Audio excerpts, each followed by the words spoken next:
Welcome to another episode of GeekOutdoors.com. And on this episode, I just wanted to quickly go over some bits of news around the tech world. The first being is the release of the highly anticipated game Fallout 4. And the reviews are in, and in a nutshell, people loved it. They primarily loved it for the fact that it has a really deep, character-driven story, and there's lots to do. I mean, anybody who's ever played Fallout knows that you're looking at more than 50 to 100 plus hours of gameplay, especially that your actions actually do impact the whole game, and so you'll probably never have the same exact game twice. So replay value has always been high. Another thing that they liked, and some people hate it, was their new battle system, their VAT system. Some people really enjoyed it, but some people wished that it wasn't there. And so Fallout 3 was pretty much praised for its combat system. So those are just, in general, those are like the positives. Now the negatives, as it seems like a staple of every Fallout game, is there's a lot of glitches. Everything from performance issues, characters being stuck, your weapons disappearing, or your settings not being saved. There are a lot of tech issues, And secondly, another issue that people had, and I think this is like maybe in the UK probably, a lot of people were not getting their Pip-Boy special editions. And so this is a limited collector's edition that you can purchase. And it seems like the UK, they were having problems with PayPal. And so they didn't get their order shipped. So, yeah. So that's pretty much the gist for Fallout 4.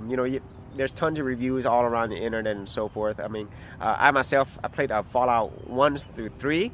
I remember the isometric games when it was made by Interplay. When I got to 3, it took a lot of time, and I just really wasn't invested in it as much as it was the other two, even though a lot of people love Fallout 3. Now, the second bit of news we have today is the fact that it's Black Friday in China, or it's actually called Singles Day. Now, everybody here in the U.S., they're familiar with Black Friday. It's November 27th, and if you've ever been to Black Friday shopping, it's just, to me, it's a nightmare. And it's really not worth it to get up at 3 in the morning or, put your tent out for a few days to get, like, a computer, so it's not worth it for me. But Black Friday is really nothing compared to Singles Day in China. Now, Singles Day, for all of you who are not familiar, the date is on 11/11, and it was rumored that it was created when these 4 college students, they were single on Valentine's, and they were trying to think of ways to get dates. And there were 4 guys, and they were all single, so they decided 11/11 would be Singles Day, 1111, which is pretty funny. But Singles Day in China is massive for sales. Let me just give you some quick numbers. In 2014, for single day sales here in the US for Black Friday, I think for single day sales, you're looking at about $2.5 billion. And then if you combine that with the Cyber Monday had a little over 1.2 billion. So you're looking at, let's just say, $4 to $5 billion for the whole weekend, for Black Friday. But in Singles Day here in China, or for the single day sales of last year, it's like $9.3 billion.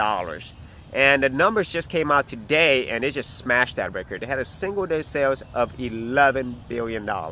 And that's primarily led, as always, by Alibaba. And Alibaba is a company that is, basically the Amazon of China. It's owned by multi-billionaire Jack Ma. And so it is actually staggering. And a lot of other countries, like the UK, they've also adopted this whole Black Friday frenzy. And I don't know if that's a trend that should be continued in other countries. It's just actually madness. So if you can't wait for Black Friday, you could always live through Singles Days in China. So go check that out if you're interested in that. And the final bit of news is Apple just released their very second app onto the Google Play Store, which is Apple Music. And if you remember, their first app was moved to iOS, which just got bombarded with negative reviews from Android users. But it still managed to download about 1 million downloads. And so this kind of brings me into something else. All of these companies are competing with each other, but And one of the best ways for them to get into the other competitor space is to release software on it. Microsoft's done that for years, and more recently for Android, through their licensing patent deals, they've actually forced manufacturers to bundle Microsoft basically apps, Office apps, onto their Android phones. So if you look at a Samsung phone, it probably has Office apps. You look at a Asus phone, it probably has Office related apps. Now Google has definitely done the same thing. I mean, a simple point is like the Chrome browser. That's on pretty much every platform, but it doesn't take too much to think that when they have the Chrome browser in there, much like the Chrome OS, they can serve you their Google apps. So they could bring their whole ecosystem onto another platform, without actually having to go through a lot of restrictions. And speaking of restrictions, Apple has been notorious for their tight control of their ecosystem. So which is not only smart, but it also keeps their competition out of their ecosystem.